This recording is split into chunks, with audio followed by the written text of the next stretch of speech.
જય શ્રી કૃષ્ણ. જય શ્રી કૃષ્ણ સૌને. બાપ, એક પ્રશ્ન છે કે આ જે પેસોટી બધાને ખાઈ જાય એ કેમ ખાઈ જાય?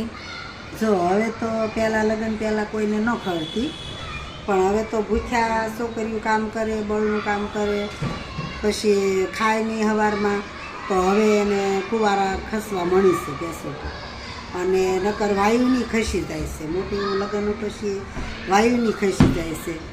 અને બળનું કામ કરે તોય ખસી જાય છે, પછી બાળક થાય પછી ખસી જાય છે. એટલે પેસોટી 3 ભાતની આવે છે.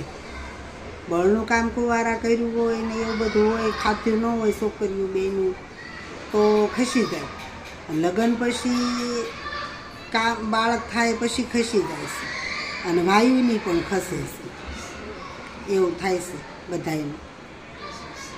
બરાબર. જય શ્રી કૃષ્ણ. જય શ્રી કૃષ્ણ.